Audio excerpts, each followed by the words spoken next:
حالم از قلم نمرہ احمد۔ فاتح نے لکڑی کا ڈھکن ہٹایا تو اوپر سے روشنی آ رہی تھی۔ وہ تینوں باری باری باہر نکلے تو روشنی دیکھ کر لمحے بھر کو محبوط رہ گئے۔ رات کے 11:30 بجے دن جیسی روشنی۔ وہاں آس پاس اونچے درخت تھے، گھنے، سرسبز اور اونچے۔ دن نکلا ہوا تھا مگر درختوں کے باعث ٹھنڈی چھایا تھی، جیسے عصر کا وقت ہو۔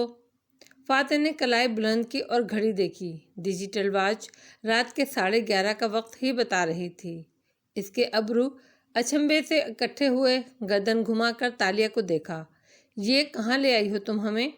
یہ تو کوئی جنگل ہے، ساکت کھڑا ایڈم بول اٹھا۔ تالیہ نے گردن اٹھا کر اوپر آسمان کو دیکھا۔ یہاں روشنی کیوں ہے؟ یہی تو میں تم سے پوچھ رہا ہوں، کہاں لے آئی ہو ہمیں؟ وہ ٹکر ٹکر اس کا چہرہ دیکھنے لگی۔ اس کی سمجھ میں نہیں آ رہا تھا یہ کیا ہو رہا ہے۔ خزانہ، خشک گلے سے اس نے کہنا چاہا۔ دروازے کے پار خزانہ ہونا چاہیے تھا، کوئی قدیم خزانہ۔ سر، ہمیں واپس جانا چاہیے، مجھے تو یہ عجیب سی جگہ لگ رہی ہے، ایڈم کافی پریشانی سے بولا اور واپس مڑا، مگر پھر وہ دھک سے رہ گیا۔ مجھے خزانے کی کہانیاں مت سناؤ، مجھے یہ بتاؤ یہ کون سی جگہ ہے؟ فاتح درستی سے تالیہ سے مخاطب تھا۔ وہ واقعی پریشان ہو گئی تھی۔ تو آنکو، میرا خیال تھا یہاں خزانہ ہوگا، مجھے نہیں معلوم یہ کون سی جگہ ہے، میرا یقین کریں۔ سر، ایڈم کی پھٹی پھٹی آواز آئی مگر وہ سن نہیں رہا تھا۔ وہ غصے سے کمر پر دونوں ہاتھ رکھے ہوئے کہہ رہا تھا، تم لمبے عرصے کے لیے جیل جا رہی ہو، یہ تو طے ہے، مگر پہلے مجھے بتاؤ کہ کیا کھیل کھیل رہی ہو تم ہمارے ساتھ؟ مجھے خود سمجھ نہیں آ رہی، ہم تو نیچے گئے تھے، تو یہ جنگل کہاں سے شروع ہو گیا؟ وہ پریشانی سے ادھر ادھر دیکھ رہی تھی۔ سر، ایڈم حواس باختہ سا پکار رہا تھا، وہ دروازہ کہاں گیا جس سے ہم آئے تھے؟ ان دونوں نے چونک کر اس طرف دیکھا۔ زمین میں جہاں لکڑی کا ٹریپ ڈور والا ڈھکن تھا جس کو ہٹا کر وہ اوپر آئے تھے، وہ اب وہاں نہیں تھا، کچی مٹی برابر تھی۔ وہ تینوں اونچے درختوں کے درمیان ایک جنگل میں کھڑے تھے۔ تالیہ نے بیگ نیچے پھینکا اور بے اختیار آگے بڑھی، ایک درخت سے دوسرے درخت تک۔ وہ ایک ایک تنے کو ہاتھ لگا کر ٹٹول رہی تھی، جیسے کچھ کھوج رہی ہو، خزانہ، راستہ، کوئی نشان، مگر وہاں نہ بندہ تھا نہ بندے کی ذات۔ خاموش پرسکون درختوں کے جھنڈ جو ہر جگہ پھیلے تھے۔ اتنے گھنے درخت کے چند میٹر دور تک کچھ دکھائی نہیں دیتا تھا، اور اوپر ان کے پتے باہم گلے ملتے تھے جیسے سب چھت سے بنی ہو۔ چھت کے سوراخوں میں کہیں کہیں آسمان چھلکتا تھا۔ ایڈم، پولیس کو کال کرو اور اپنی لوکیشن دو۔ اسے آگے بڑھتے دیکھ کر وہ برہمی سے بولا تو چل کھڑے ایڈم نے سیل فون نکالا۔ سگنل نہیں ہے، میں خود کرتا ہوں۔ فاتح نے اپنے فون کی اسکرین روشن کی۔ سگنل غائب تھے۔ اس نے SOS بھیجنے کی کوشش کی، بے سود۔ اکتا کر چہرہ اٹھایا۔ سنہری بالوں والی لڑکی پریشانی سے ایک درخت کے ساتھ کھڑی تھی۔ ہم کہاں ہیں؟ وہ بے یقین سی خود سے بڑبڑا رہی تھی۔ میرے سامنے اداکاری مت کرو تالیہ، اس کو اس کے نام سے پکار کے درستی سے بولا۔ سفید شرٹ کے آستین چڑھائے وہ ابرو پیچھے شدید بیزار لگ رہا تھا۔ یہ کوئی جنگل ہے۔ ایڈم نے گردن اٹھا کر اوپر دیکھا۔ رین فارسٹ، 500 میٹر بھی نہیں چلے ہوں گے ہم۔ میرے گھر کے اتنے قریب کون سا جنگل ہے بھلا؟ مجھے بتاؤ تالیہ، یہ کون سی جگہ ہے؟ اور یہاں رات کے 11:30 بجے روشنی کیوں ہے؟ مجھے نہیں معلوم تو آنکو، وہ روحان سی ہو گئی۔ خزانہ، محل، جزیرہ، عیش و عشرت کی زندگی سب جنگل کی خاک میں مل چکا تھا۔ تم پہلے سے جانتی تھی یہاں کیا ہے؟ بتاؤ مجھے، سب کچھ بتاؤ، میں سچ کہہ رہی ہوں، مجھے نہیں معلوم، میرا اعتبار کریں۔ مجھے تمہارے ایک لفظ پر بھی اعتبار نہیں ہے۔ فاتح نے سر جھکایا اور انگلیوں سے آنکھیں مس لیں، گویا چند لمحے کو سوچا، پھر آگے بڑھ گیا۔ چند منٹ تک وہ آگے چلتا گیا، درخت، درخت اور درخت، نہ ختم ہونے والا سلسلہ۔ وہ اب غصے کے ساتھ ساتھ بے بسی بھی محسوس کر رہا تھا۔ واپس آیا تو وہ اسی طرح شل کھڑی تھی۔ یہ کوئی الویژن ہے نا؟ اور تم نے یہ کسی فلم کا سیٹ بنایا ہے؟ ایک الویژن جہاں تم جیسے لوگ شکار کو گھیر کر اس کو ذہنی طور پر مفلوج کر کے اس کے راز، credit card number, bank password لے لیتے ہیں۔ کیا تم میرے ساتھ اسی وقت یہ کر رہی ہو؟ وہ برہمی سے اسے دیکھ رہا تھا۔ تم ابھی تک مجھے کون کر رہی ہو؟ میرا یقین کریں توانکو، مجھے نہیں معلوم یہ کون سی جگہ ہے، وہ ایک دم زور سے چیخی۔ ساری اداکاری، سارے دکھاوے، سارے معلومات غائب ہو گئے۔ وہ پریشان تھی، شدید پریشان۔ مگر فاتح نے نفی میں سر ہلایا۔ میں مان ہی نہیں سکتا کہ تم یہ سب نہ جانتی ہو۔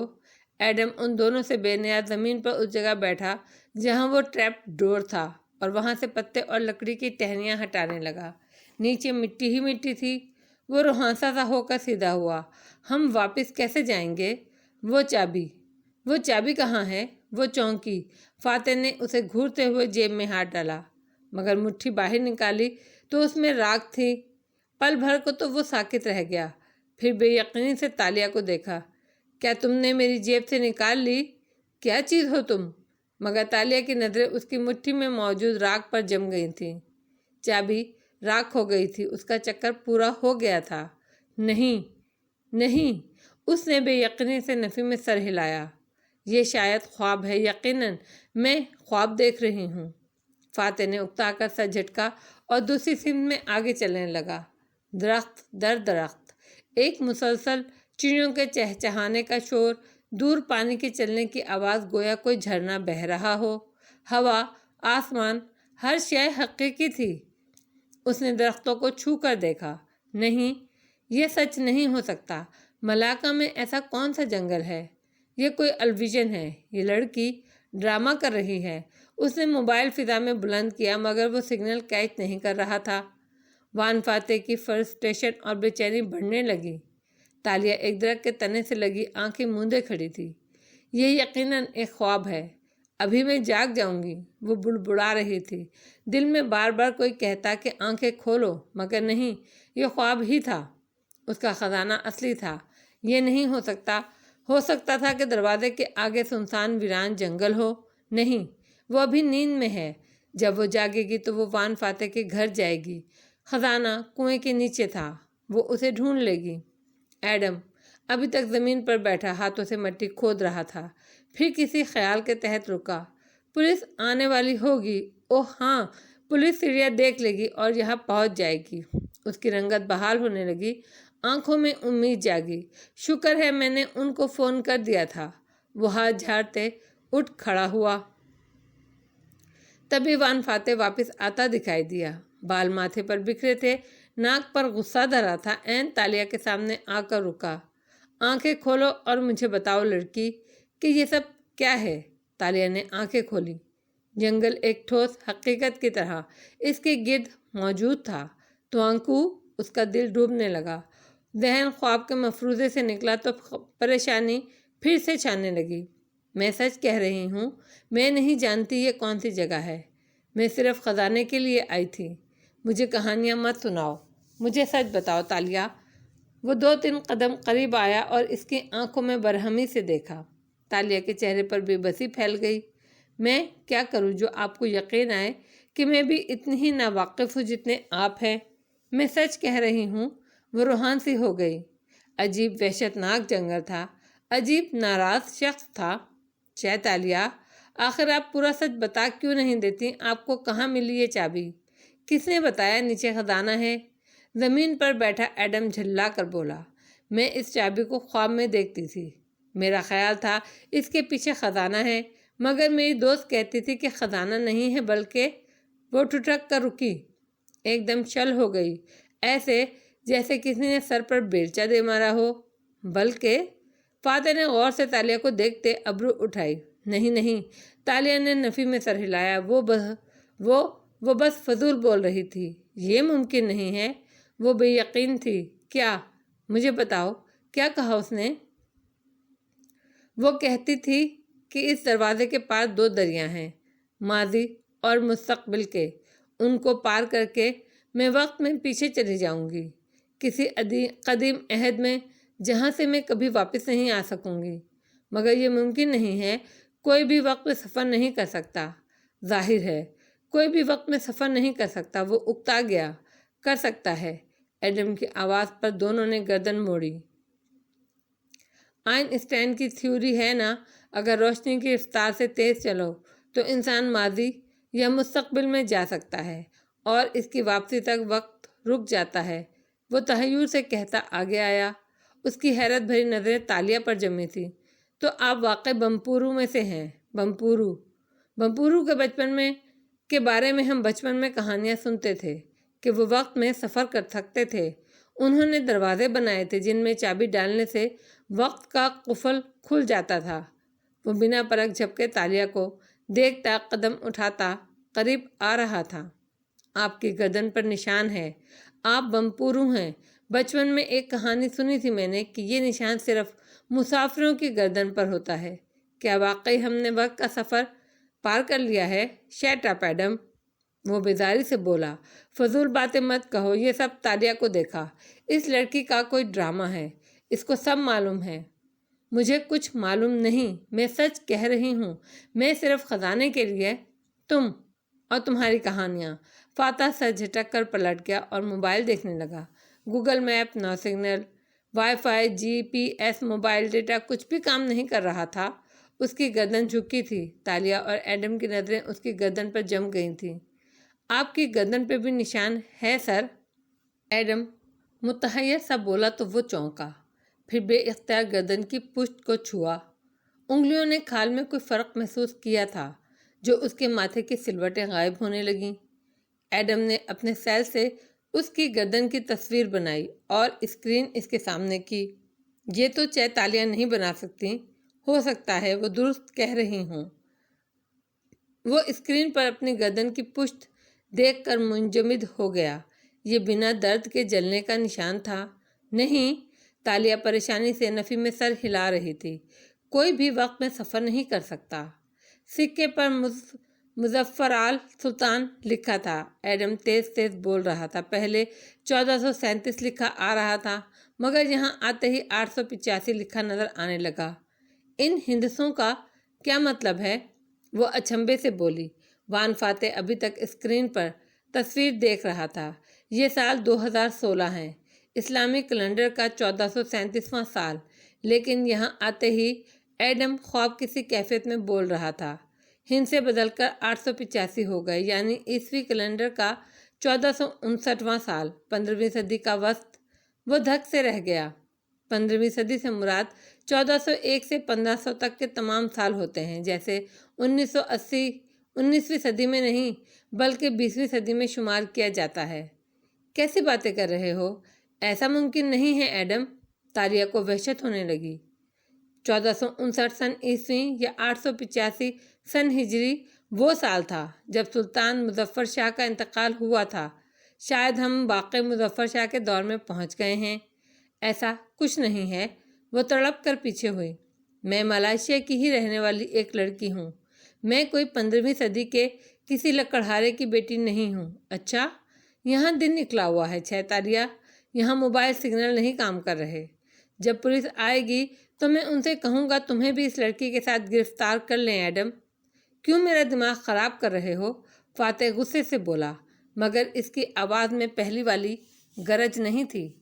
سر، بمپورو کی کہانیاں سب نے سن رکھی ہیں، شاید وہ کہانیاں سچ ہوں۔ ہم واقعی 15ویں صدی میں، یہ اس لڑکی کا کوئی کرتب ہے۔ مجھے اس کی کسی بات پر اعتبار نہیں ہے۔ وہ اب بھی ماننے کو تیار نہیں تھا۔ پہلے اس نے میرے گھر سے فائل چرائی، پھر تالیہ تڑپ کر اس کی طرف گھومی۔ کیا ثبوت ہے آپ کے پاس کہ میں نے آپ کی فائل چرائی؟ ہاں، گواہ ہیں میرے پاس۔ اچھا، کیا دیکھا گواہوں نے؟ مجھے بھی تو پتہ چلے۔ تالیہ کی آواز بلند ہو گئی۔ چند لمحے کے لیے وہ بھول گئی وہ کہاں کھڑی ہے۔ فاتح کے ابرو اسی طرح تنے رہے۔ تم عشر کی پارٹی سے اپنی کار لینے میرے گھر آئیں، جب گھر میں ہم لوگ نہیں تھے۔ پھر تم نے میرے لاکر سے، مگر تالیہ تو گھر نہیں آئی تھی، ایڈم حیرت سے بولا تھا۔ ان کی کار تو میں خود ان کے گھر ڈراپ کرنے گیا تھا۔ فاتح کے الفاظ وہیں ٹوٹ گئے۔ اس نے ابرو اٹھا کر ایڈم کو دیکھا۔ تم گئے تھے؟ جی، مجھے مسز اسرا نے کہا تھا کار تالیہ کے گھر چھوڑ آؤں۔ تالیہ تو ٹیکسی لے کر سیدھی اپنے گھر گئی تھیں۔ فاتح نے تالیہ کو دیکھا جو چپ تھی، خاموش نظروں سے۔ اسے دیکھ رہی تھی۔ پھر اس نے دوبارہ ایڈم کو دیکھا۔ تمہیں اسرا نے کہا تھا؟ جی، اور آپ کو بتانے سے منع کیا تھا۔ اگر مجھے معلوم ہوتا آپ اس لیے چیتالیہ کو مورد الزام ٹھہرا رہے ہیں تو میں پہلے ہی بتا چکا ہوتا۔ اچھا، تبھی مسز اسرا نے مجھے اگلے دن آپ سے ملنے نہیں دیا اور… اچھا ٹھیک ہے بس۔ اس نے برہمی سے ہاتھ اٹھا کر روکا۔ تالیہ کی سلگتی نظریں ابھی تک اسی پر جمی تھیں۔ وہ ماتھے پر بل لیے پلٹا اور ایک طرف چلتا گیا۔ وہ ذہنی طور پر ڈسٹرب ہو گیا تھا، صاف نظر آ رہا تھا۔ تھوڑی دور وہ ایک درخت تلے رک گئے۔ ان دونوں کی طرف پشت کیے اس نے پیشانی پر ہاتھ رکھ کر آنکھیں کرب سے بند کی۔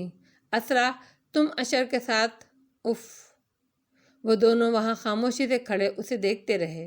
پھر تالیہ نے ایک نگاہ غلط ایڈم پر ڈالی۔ یہ مت سمجھنا کہ تم نے میری حمایت کی ہے تو میں وہ سب بھول جاؤں گی جو تم نے کیا۔ ایڈم نے جواباً خفگی سے اسے دیکھا۔ میرا کیا قصور ہے؟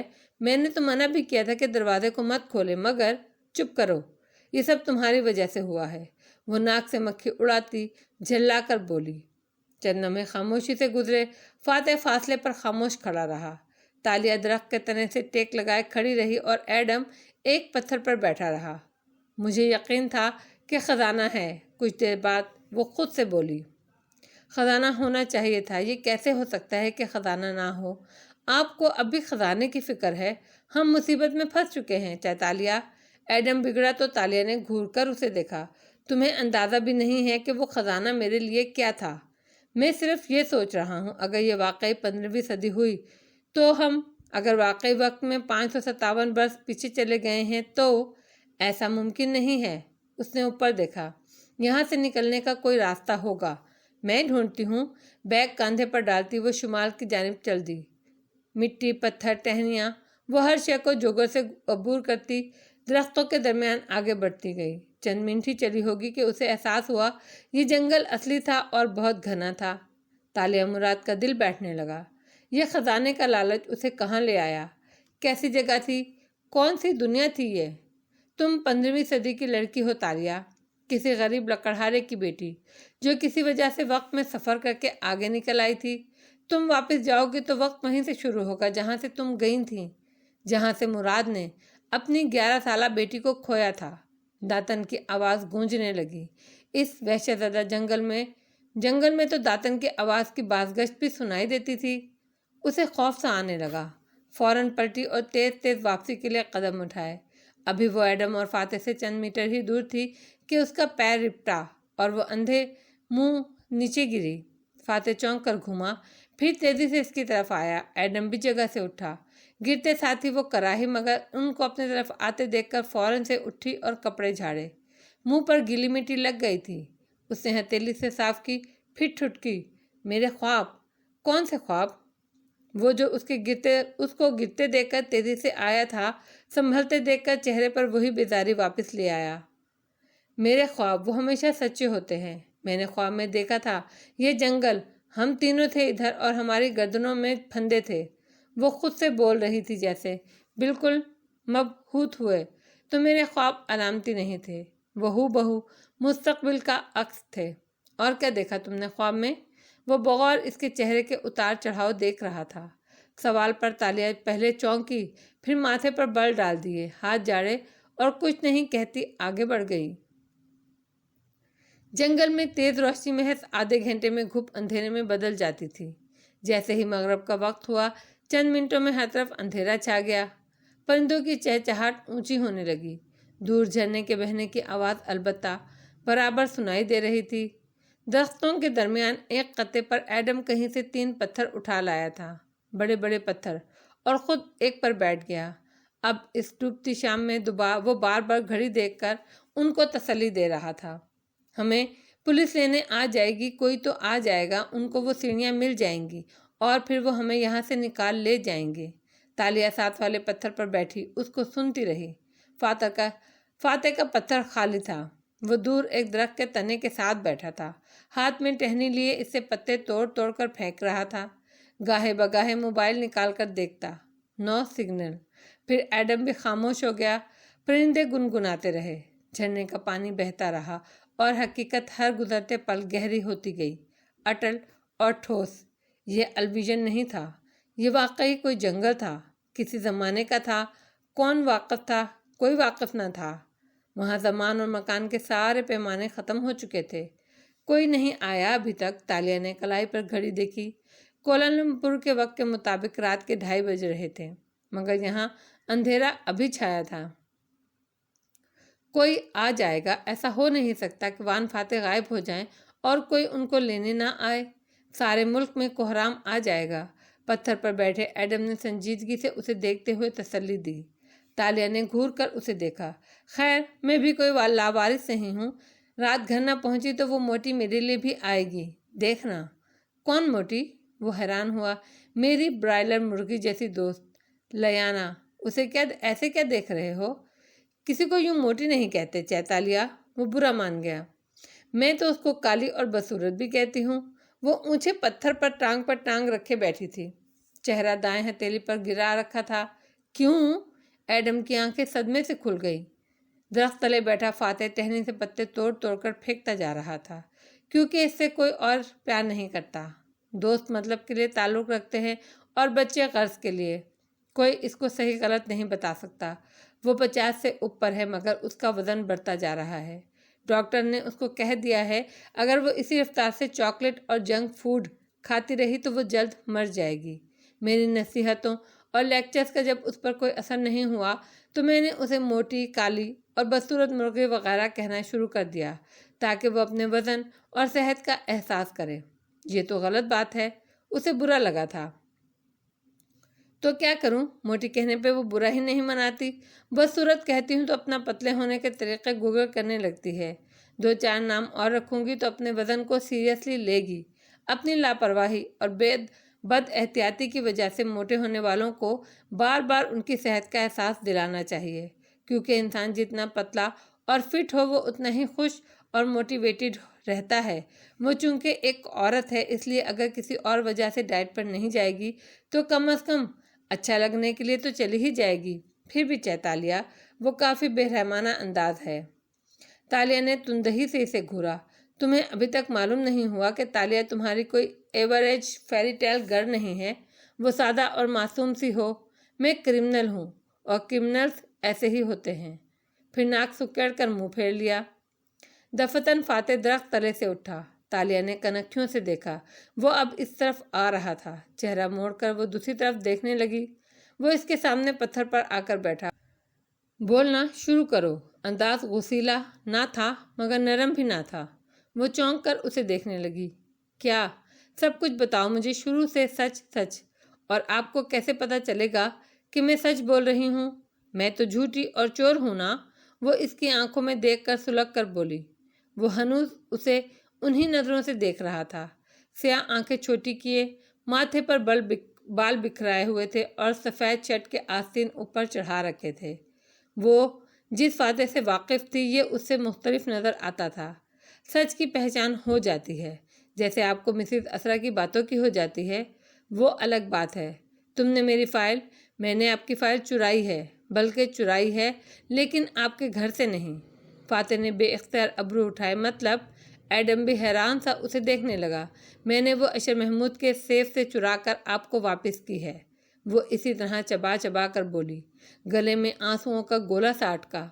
فاتح نے اچنبھے سے اسے دیکھا۔ Excuse me? تالیہ آگے ہوئی اور اس کی آنکھوں میں دیکھتے ہوئے سرگوشی کی۔ کیا میرا میجک شو اچھا نہیں لگا آپ کو وان فاتح؟ پل بھر کو وہ بالکل ساکت رہ گیا، پلک تک نہ جھپک سکا۔ پھر پتلیاں حیرت اور بے یقینی سے سکڑیں۔ تم؟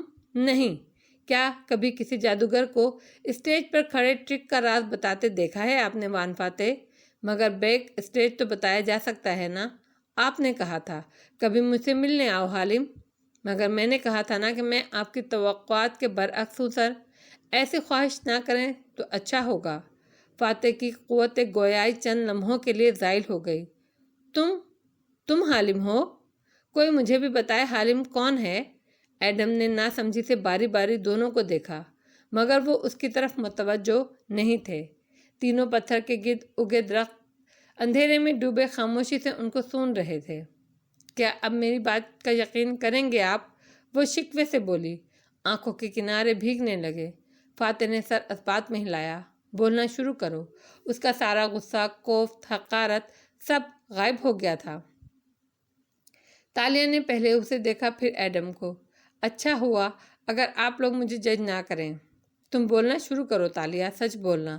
صرف شروع میں مشکل لگتا ہے، پھر یہ وقت کے ساتھ ساتھ آسان ہو جاتا ہے۔ وان فاتح کی آواز میں نرمی تھی۔ وہ متوجہ تھا، سنجیدہ تھا۔ کچھ بدل گیا تھا۔ میجک شو کے الفاظ کے ساتھ ہی سارا سما بدل گیا تھا۔ تالیہ نے گہری سانس لی، آنکھوں کے کنارے رگڑے اور اندھیرے درختوں کو دیکھ کر کہنے لگی، میرا نام تالیہ مراد ہے۔ میں 11 برس کی عمر میں ایک چرچ میں پائی گئی تھی۔ پہلے میں نہیں جانتی تھی کہ میں کہاں سے آئی ہوں، لیکن اب۔ اس نے گردن اٹھا کر اوپر دیکھا، جہاں گھنے درختوں کے پار گہرا پڑتا آسمان دکھائی دے رہا تھا۔ ایڈم نے ٹارچ جلا دی تھی، جس سے سفید نیلی سی روشنی تینوں پتھروں کے گرد پھیلی تھی۔ اب مجھے یقین آ رہا ہے کہ شاید داتن درست کہتی تھی۔ میں واقعی 15ویں صدی کے کسی لکڑہارے کی بیٹی ہوں جو بمپورو تھا۔ اس نے چابی بنائی تھی، جانے کس قسم کی۔ میرے باپ کو خزانہ چاہیے تھا گاؤں کے لیے۔ شاید اس نے مجھے وقت میں آگے بھیج دیا اور میں 21ویں صدی میں آ گئی۔ یتیم خانے کے منتظم نے مجھ سے میرا بریسلٹ اتروا لیا تھا تو چابی ٹوٹ گئی اور میری یادداشت ختم ہو گئی۔ وہ دونوں اسے سن رہے تھے۔ جنگل پر اندھیرا چھا رہا تھا، پرندوں کی آوازیں دم توڑ رہی تھیں۔ اب تالیہ نے سر جھکا لیا تھا۔ میں کچھ سال یتیم خانے میں رہی، پھر ایک فیملی مجھے اڈاپٹ کر کے لاہور لے گئی۔ وہ میرے اوپر ظلم کرتے تھے۔ میں نوکرانی کی طرح بڑی ہوئی۔ جیب خرچ اور کھانے کے لیے مجھے چوری اور جھوٹ کی عادت پڑ گئی۔ میں جھوٹی باتیں، چھوٹی باتوں پر بڑی بڑی جھوٹ بولتی ہوئی بڑی ہوئی۔ 7 سال پہلے انٹرنیٹ پر رشتہ ڈھونڈ کر میرے ماں باپ نے میری شادی کر دی۔ فاتح نے عجیب سے ابرو اٹھائے۔ تم شادی شدہ ہو؟ تالیہ نے جھکے سر کے ساتھ گردن ہلائی۔ وہ کولمپور میں رہتا تھا، وہاں آدمی جو اس روز تم نے دیکھا تھا ایڈم۔ فاتح نے فوراً ایڈم کو دیکھا، جس نے اس بات میں سر ہلایا۔ ایئرپورٹ پر آئی تو پتہ چلا وہ میرے ذریعے منی لانڈرنگ کرنا چاہتا ہے۔ میں ایئرپورٹ سے بھاگ گئی داتن کے ساتھ، پھر اس سے طلاق لے لی اور وہ بولتی گئی۔ رات گہری پڑتی گئی۔ کوالالمپور میں گزارے 7 سال حالم بننا اور لوگوں کی چیزیں چرا کر واپس ڈھونڈ لانے کی فیس لینا۔ گھائل غزال، خزانہ، وہ سب بتاتی گئی، اپنے خواب تمام جزیات کے ساتھ۔ تم نے بتایا کیوں نہیں کہ گھائل غزال نکلی ہے؟ وہ افسوس سے اسے دیکھ رہا تھا۔ تالیہ نے شاکی نظریں اٹھائیں۔ آس پاس اندھیرا تھا، مگر چاند کی چاندنی کے باعث وہ صاف نظر آ رہا تھا۔ کیونکہ سچ بولنا مجھے مشکل لگتا ہے۔ اب کیسے بول رہی ہو؟ وہ زخمی سا مسکرائی۔ کیونکہ اب آپ میرا کچھ نہیں بگاڑ سکتے۔ دونوں نے چونک کر اسے دیکھا۔ کیا؟ سوری ایڈم، مگر ہمیں کوئی لینے نہیں آئے گا۔ ہم وقت کی قید میں پھنس چکے ہیں اور اب واپسی کا کوئی راستہ نہیں ہے۔ چابی تحلیل ہو چکی ہے، دروازہ غائب ہو گیا ہے، اور اب چونکہ آپ فاتح کو دیکھا، مجھے پولیس کے حوالے نہیں کر سکتے تو مجھے کسی کا ڈر نہیں ہے۔ ہاں، میں چور ہوں، اسکامر ہوں، جھوٹی بھی ہوں۔ پھر کیا کر لیں گے آپ لوگ سوائے مجھ سے نفرت کرنے کے؟ نہیں تالیہ، میں تمہیں جج نہیں کروں گا، وہ اب کے ٹھہرے ہوئے انداز میں بولا۔ نہ غصہ، نہ کوئی ترہم۔ تم نے کہا تم اس کام کو چھوڑنا چاہتی تھی۔ میرے لیے یہی بہت ہے کہ تمہیں احساس تھا۔ میں ماضی میں رہنے والوں میں سے نہیں ہوں۔ مگر ایڈم کا ذہن تالیہ کے بے رحم الفاظ پر اٹک گیا۔ آپ ہمت کیوں ہار رہی ہیں؟ پولیس ہمیں لینے آ جائے گی۔ کوئی نہیں آئے گا ایڈم، ہم واپس نہیں جا سکتے۔ وہ تلخی سے بولی۔ آئے گا، ضرور آئے گا، میں پازیٹیو ہوں سر۔ کیا انسان کو مثبت نہیں ہونا چاہیے؟ اس نے دکھی ہو کر فاتح کو مخاطب کیا۔ فاتح نے جواب نہیں دیا۔ وہ گردن اٹھا کر اوپر دیکھنے لگا تھا۔ آسمان سے آوازیں آنے لگی تھیں، گڑگڑاہٹ، زور سے بجلی چمکی اور پھر تڑا تڑ بارش برسنے لگی۔ یا اللہ! تالیہ نے بوکھلا کر بیک پیک سر پر تانا۔ تینوں تیزی سے کھڑے ہوئے، مگر پہلی بوچھاڑ اتنی تیز تھی کہ چند لمحوں میں ہی بھیگ گئے تھے وہ۔ ہمیں کوئی شیلٹر ڈھونڈنا ہوگا۔ فاتح نے ٹارچ اٹھا کر روشنی ایک طرف پھینکی۔ پولیس آئے گی، کوئی تو آئے گا۔ ایڈم اسی طرح مغموم سا کھڑا بھیگ رہا تھا۔ اسے کسی بات کی پرواہ نہیں تھی۔ میں نے اس طرف چٹانیں دیکھی تھیں۔ میرے ساتھ آؤ تم دونوں۔ ایڈم، میں کہہ رہا ہوں میرے ساتھ آؤ۔ وہ بلند آواز میں بولا تو ایڈم چونکا اور پھر اس کے پیچھے چلنے لگا، مگر وہ غائب دماغ لگ رہا تھا۔ جنگل میں اندھیرا تھا اور چاندنی مدھم سے درختوں کے بیچ پہنچ رہی تھی، وہ بھی اس لیے کہ پورے چاند کی رات تھی، ورنہ درخت اتنے گھنے تھے کہ سورج کی روشنی بھی پوری اندر داخل نہیں ہو پاتی۔ چلو ایڈم، وہ بار بار رک جاتا تو تالیہ کو جھڑک کر کہنا پڑتا۔ فاتح رام دل سب سے آگے تھا، ٹارچ کی روشنی راستے میں پھینکتا وہ راستہ دکھا رہا تھا، درختوں کے درمیان پتھروں، کیچڑ، پتوں اور سوکھی ٹہنیوں کا خاردار راستہ جس کو وہ تینوں آگے پیچھے عبور کر رہے تھے۔ ہم کہاں جا رہے ہیں؟ تڑتڑاتی بوندوں کے درمیان وہ چلا کر بولی۔ اس طرف ایک چٹان میں کھو سی بنی تھی، وہ مڑے بغیر تیز تیز چلتا جا رہا تھا۔ مزید کتنا چلنا پڑے گا؟ وہ تیورا کر گھوما، وہ مکمل بھیگ چکا تھا، بال ماتھے پر گیلے ہو کے جمے تھے اور آنکھوں میں غصہ تھا۔ اس کے رکنے پر وہ بھی ہڑبڑا کر رکی۔ تم پکنک پر آئی ہو یہاں؟ ہاں، میں بس ایسے ہی پوچھ رہی تھی، وہ خفف ہوئی۔ وہ اسے گھور کر واپس مڑا اور تیز تیز چلنے لگا۔ چند منٹ وہ اس گھنے اندھیرے جنگل میں چلتے رہے۔ ساری دنیا جیسے ختم ہو گئی تھی، سارے شہر صفحائے ہستی سے مٹ گئے تھے، کائنات بس ایک جنگل تک محدود تھی اور وہ اس میں موجود واحد انسان تھے، جیسے طوفان نوح ابھی گزرا ہو، پانی سمٹ چکا ہو اور ان کو دنیا پھر سے آباد کرنی ہو۔ ایسی حسین وحشت ایک ڈھلان کے نیچے کھو سی بنی تھی، چھوٹا سا غار جو پتھروں کے گرنے کے باعث بن گیا تھا، اس کا دہانہ کھلا تھا اور وہاں پانی کا تالاب سا بنا پڑا تھا۔ فاتح اس کے کنارے آ رکا اور انہیں اشارہ کیا، اندر آ جاؤ۔ وہ تیزی سے اندر داخل ہوئی۔ اندر بارش نہیں تھی، خشک بھورے پتھروں کا غار، جیسے کوئی محفوظ سائبان ہو۔ اس نے بیگ اتار کر نیچے پھینک دیا، سکون سا محسوس ہوا تھا۔ اندر آؤ ایڈم۔ فاتح ابھی تک غار کے دہانے پہ بارش میں کھڑا بھیگ رہا تھا۔ اندر ایڈم قدر سست روی سے غار میں آیا اور سیدھا ایک کونے میں جا کھڑا ہوا۔ ان دونوں کے سائبان میں آ جانے کے بعد وہ اندر داخل ہوا۔ کیا کوئی بھی ہمیں بچانے نہیں آئے گا؟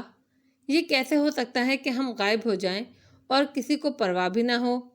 ایڈم وہیں کونے میں بیٹھ گیا اور تھوڑی گھٹنوں پر ٹکا دی۔ وہ اداس دکھائی دیتا تھا۔ فاتح نے ٹارچ جلا رکھی تھی جس کی روشنی غار کی دیوار پر گر رہی تھی۔ پورا غار نیلی سرمئی روشنی سے روشن ہو گیا تھا۔ کوئی نہیں آئے گا ایڈم، بغیر چابی کے کوئی وہ دروازہ کیسے کھولے گا؟ یاد ہے تمہارے پیچھے دروازہ بند ہو گیا تھا، تالیہ اکتا کر بولی۔ مگر ہمیں مثبت سوچ رکھنی چاہیے، یقیناً کوئی آئے گا اور ہمیں بچا لے گا۔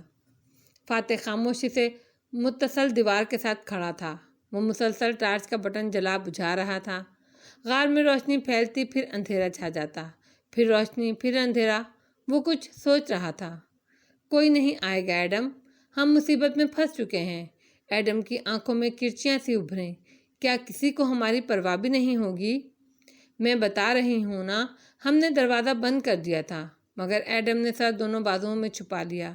یا اللہ، میرا کیا قصور تھا؟ وہ بے بسی سے روہانسا ہوئے کہہ رہا تھا۔ اگر مجھے معلوم ہوتا کہ چہ تالیہ ہمیں اس مصیبت میں پھنسائے گی تو میں کبھی بھی ملاقہ نہ آتا، میں KL سے بھی دور بھاگ جاتا۔ میں نے پھنسایا ہے مصیبت میں؟ وہ غصے سے بلبلائی۔ کتنا کہا تھا مجھے سکہ دے دو، تمہیں خود شوق ہوا تھا سراغ رسان بننے کا، ہم تمہاری وجہ سے اس میں پھنسے ہیں۔ مجھے کوئی شوق نہیں کچھ بھی بننے کا۔ اس نے جھٹکے سے سر اٹھایا۔ میری شادی ہے 2 ماہ بعد، میری ایبو اور باپا میرا انتظار کر رہے ہوں گے۔ تمہیں لگتا ہے مجھے شوق تھا اس جنگل میں پھنس جانے کا؟ میں KL میں کتنی خوش تھی، میرے کتنے خواب تھے، تم سوچ بھی نہیں سکتے۔ میں بھی KL میں خوش تھا، مجھے نہیں چاہیے تھا خزانہ، آپ نے مجھے اپنے ساتھ کام کرنے کو کہا تھا۔ سارا قصور تمہارا ہے، تم فاتح صاحب کو بھی درمیان میں لے آئے، تم نے مجھے مشکل میں ڈالا ہے، میں نے تمہیں نہیں۔ وہ دیوار کے ساتھ بیٹھا تھا اور تالیہ کھڑی تھی، دونوں ایک دوسرے کی طرف چہرہ موڑے تیز تیز بولے جا رہے تھے۔ وہ کمر پر ہاتھ رکھے ان کو دیکھے گیا، افسوس سے، ناپسندیدگی سے۔ بارش تھم گئی تھی، جیسے وہ ایک لمحے میں اچانک سے شروع ہوئی تھی ویسے ہی اچانک سے تھم گئی۔ وہ دونوں ابھی تک ترکی بترکی ایک دوسرے کو مورد الزام ٹھہرا رہے تھے۔ فاتح غار سے باہر نکل آیا۔ پتوں اور سوکھی ٹہنیوں سے اٹی زمین کی مٹی گیلی ہو چکی تھی، پھسلن زندہ اور گیلی۔ وہ 2 قدم چلنا مشکل تھا۔ وہ ٹارچ کی روشنی سامنے پھینکتا چند میٹر دور چلتا آیا۔ یہاں ایک بڑا سا گڑھا بنا تھا جس میں بارش کا پانی تالاب صورت جمع ہو گیا تھا۔ وہ اس کے کنارے آ رکا اور سامنے دیکھا۔ پانی کے دوسرے کنارے پر آریانہ کھڑی تھی۔ فاتح زخمی سا مسکرایا۔ اسے کبھی خواب نہیں آتے تھے۔ جتنی ڈسٹرب نیند وہ سوئے وہ خواب نہیں دیکھتا تھا۔ آریانہ تو اسے خواب میں بھی نہیں دکھائی دیتی تھی۔ اسرا کے خوابوں میں وہ اکثر آتی تھی، البتہ جب وہ پریشان ہوتا تو وہ تصور کرتا کہ آریانہ اس کے سامنے کھڑی ہے اور وہ اس سے باتیں کر رہا ہے۔ صبح جاگنگ پر جاتے ہوئے، کبھی اپنے ڈریسر مرر کے سامنے ٹائی باندھتے ہوئے، وہ اپنا ذہن کلیئر کرنے اور کسی نتیجے پر پہنچنے کے لیے اپنا مسئلہ اس تخیلیاتی آریانہ کے سامنے رکھا کرتا تھا، جو دراصل اس کا سب کانشیس مائنڈ سے نکات ڈھونڈ کر لاتی اور اس کا جواب دیتی تھی۔ وہ جانتا تھا وہ خود سے باتیں کر رہا ہے، مگر اسے آریانہ کو اس گفتگو کا مخاطب بنانا اچھا لگتا تھا۔ ڈیڈ، وہ سفید لباس میں ملبوس ہیئر بینڈ لگائے سامنے کھڑی مسکرا کر اسے دیکھ رہی تھی۔ ہاں بیٹا، آپ پریشان ہیں؟ بہت زیادہ۔ کیوں؟ میں پھنس گیا ہوں آریانہ، میں اس جادوئی دنیا میں پھنس گیا ہوں، وہ بے بسی سے بولا تھا۔ اور آپ غصہ بھی ہیں؟ ہاں، مجھے ان دونوں پر غصہ آ رہا ہے جو ایک دوسرے کو الزام دے رہے ہیں۔ مجھے لوگوں کو مظلوم بننا نہیں اچھا لگتا۔ تو لوگ کیا کریں؟ وہ سینے پر بازو لپیٹے کھڑی غور سے اس کو دیکھ رہی تھی۔ دونوں کے درمیان بارش کے پانی سے بھرا نالا حائل تھا۔ اس بات کو سمجھ لیں کہ کوئی ہمارے ساتھ برا نہیں کرتا، یا تو ہم اسے اجازت دیتے ہیں یا وہ ہماری تقدیر ہوتا ہے، اور یہ سمجھ کر وہ کیا کریں؟ کیا مطلب کیا کریں؟ اس نے خفگی سے بھویں بھینچی۔ دوسروں کو اپنی حالت کا الزام دینا چھوڑ دیں، اپنی قسمت کو قبول کر لیں اور باہر نکل کر دنیا کا مقابلہ کریں۔ کمر پر ہاتھ رکھے وہ خفگی سے کہہ رہا تھا۔ اور جو برے واقعے سے ہمارا دل غم کا شکار ہو جاتا ہے، اس کا کیا ڈیڈ؟ وہ یاس سے پوچھ رہی تھی۔ ہلکی ٹھنڈی ہوا میں اس کے ہیئر بینڈ سے نکلتے بال اڑ رہے تھے۔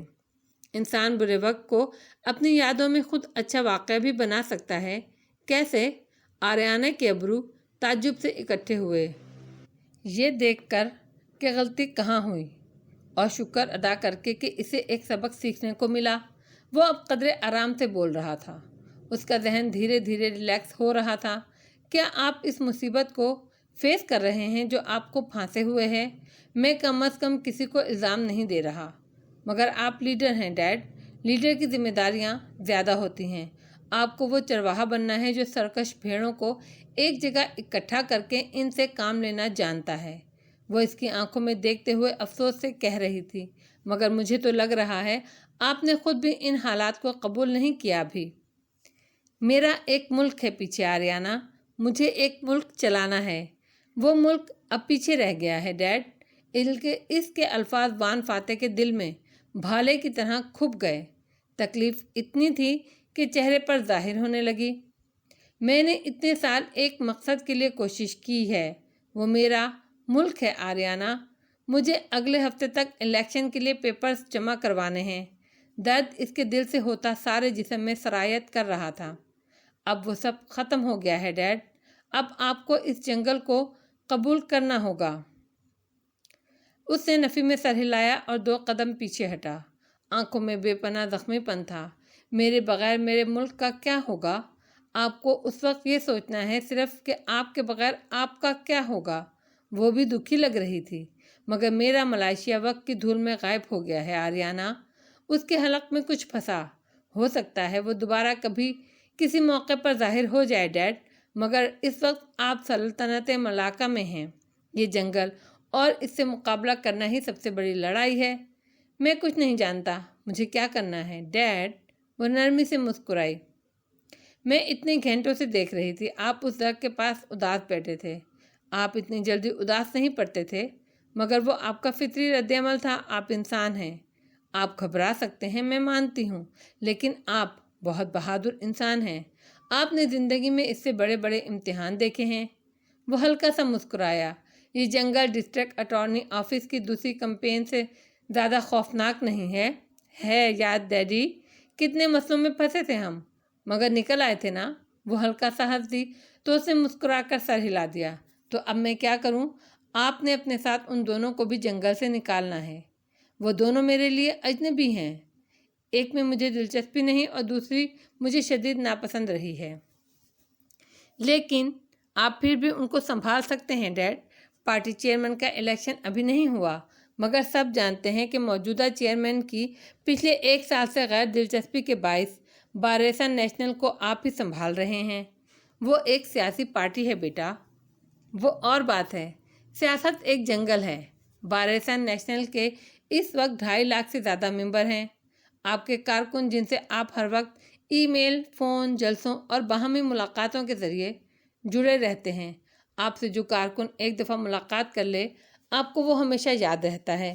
آپ سیاستدان ہیں۔ ڈونٹ ٹیل می، جو شخص ہزاروں کارکنوں کے نام تک یاد رکھتا ہے وہ ان 2 لوگوں کو نہیں سنبھال سکتا۔ وہ بالآخر مسکرا دیا۔ تم چاہتی ہو میں ان دونوں کے بارے میں اپنے جذبات پس پش ڈال کر ان کو کارکنوں کی طرح ٹریٹ کروں، ان سے کام لوں اور ان کو لیڈ کرتے ہوئے اس جنگل سے نکالوں۔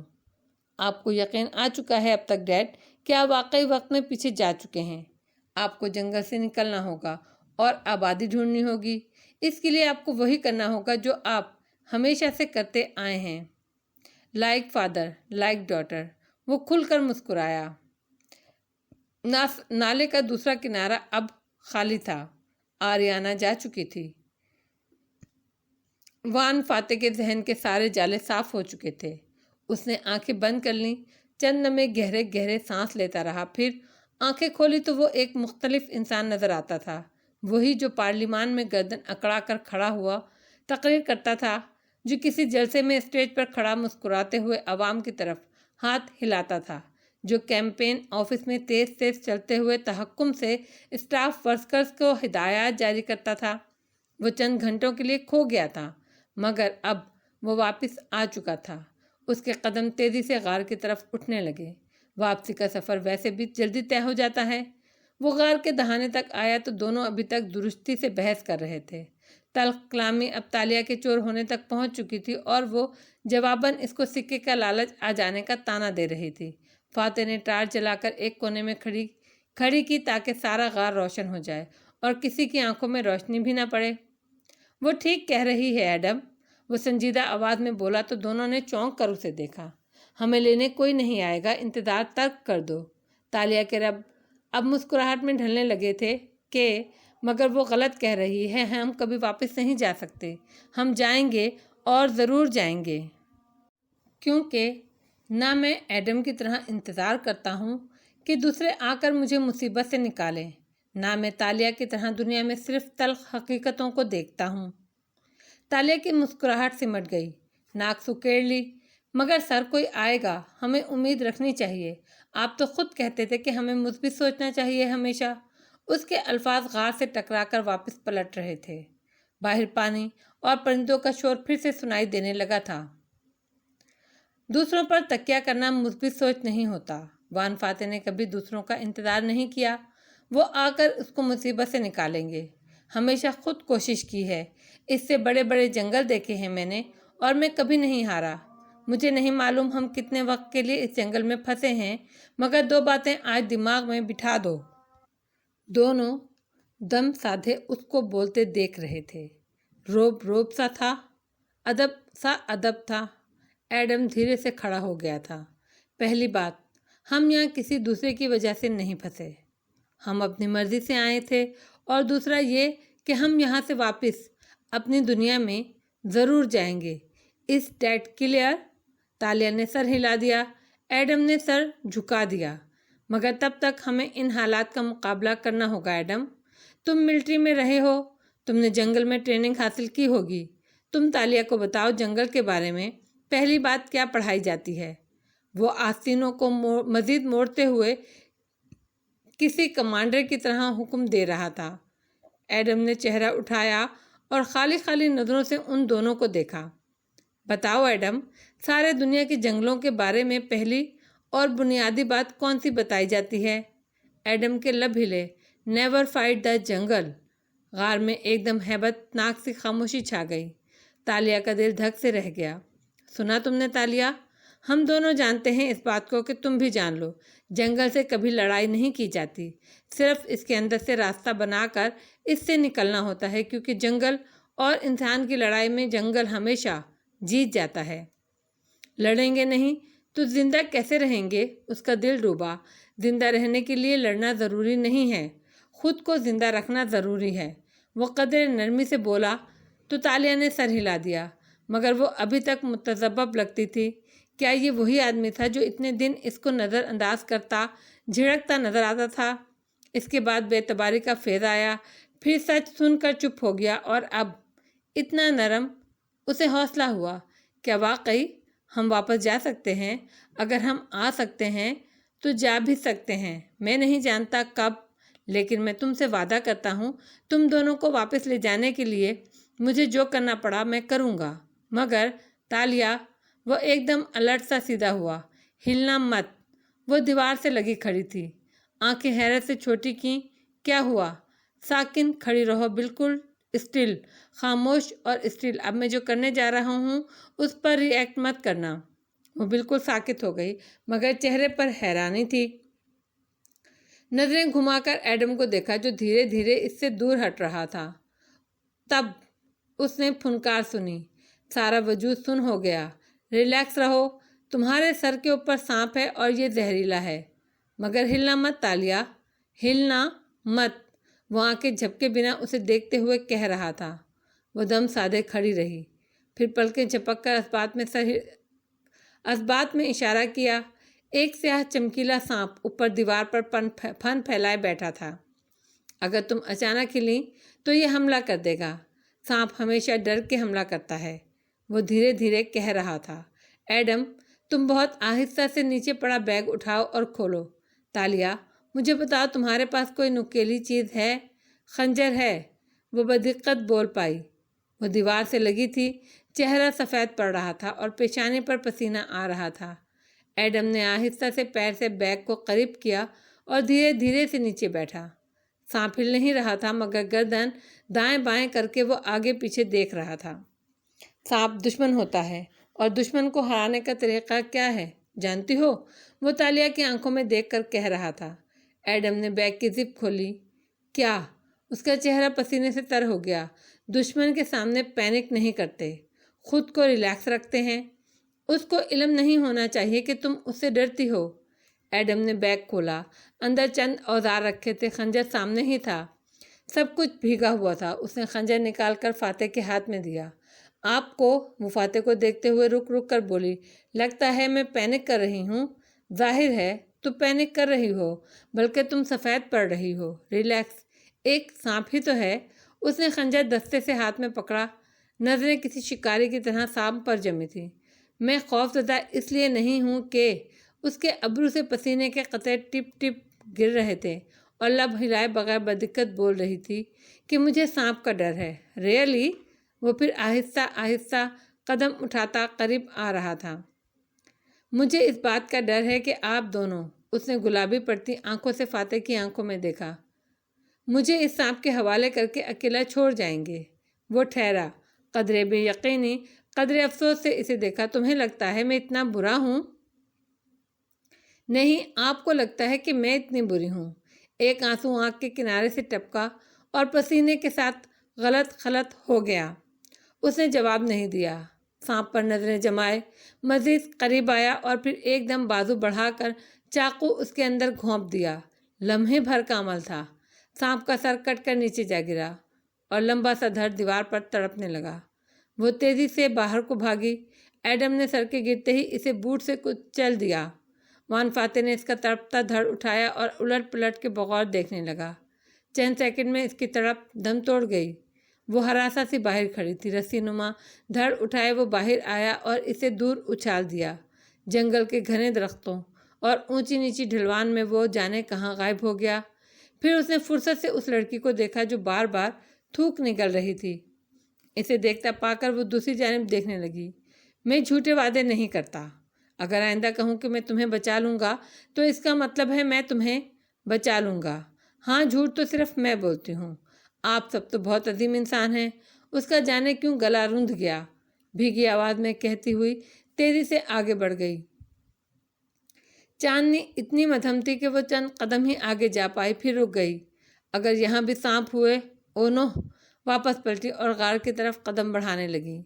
مٹی گیلی تھی اس لیے اس کے قدموں نے چاپ پیدا نہیں کی، پتے تک نہیں کھڑکھڑائے۔ وہ غار کے قریب تھی کہ سماعت سے آوازیں ٹکرائی۔ اندر فاتح اور ایڈم کچھ بول رہے تھے۔ وہ رک کر سننے لگی۔ ایڈم نے جانے منمنا کر کیا کہا تھا کہ وہ جواب میں کہنے لگا تھا، میں آئندہ کبھی نہ سنوں کہ تم اس کو اس کی پرانی زندگی کا حوالہ دے رہے ہو۔ یاد رکھو اس نے ہم سے سچ بولا ہے، اس کے لیے بہت ہمت چاہیے ہوتی ہے۔ وہ چونک کر غار کو دیکھنے لگی۔ مگر سر، چند گھنٹے پہلے تک تو وہ اسی زندگی میں تھی، اس نے وہ چھوڑی تو نہیں ہے، اور کیا معلوم وہ اب بھی کچھ نہ کچھ جھوٹ ہی بول رہی ہو۔ وہ جھوٹ نہیں بول رہی اب۔ ہمیں کیسے پتہ چلے گا کہ وہ اب جھوٹ نہیں بول رہی؟ ہمیں پتہ چلانے کی ضرورت ہے بھی نہیں۔ ہمیں صرف انسان کے اندر کی اچھائی پر بھروسہ کرنا ہوتا ہے۔ کبھی کبھی کسی پر ہمارے یقین اس کو سچا بنا دیتا ہے۔ بہرحال آئندہ میں تمہارے منہ سے نہ سنوں یہ سب۔ تالیہ کا دل بھر آیا۔ آئندہ؟ ایڈم کا دماغ ایک ہی لفظ پر اٹک گیا۔ ہاں ایڈم، آئندہ، کیونکہ اس جنگل سے نکلنے میں ہمیں کافی وقت لگنا ہے۔ کافی وقت کیوں؟ کیونکہ جنگل زندہ ہوتا ہے۔ غار کے باہر کھڑی لڑکی جہاں بہت سے بوجھ سے آزاد ہوئی، وہیں ایک باز گشت اسے چاروں طرف سنائی دینے لگی۔ جنگل زندہ ہوتا ہے، جنگل ہمیشہ زندہ رہتا ہے۔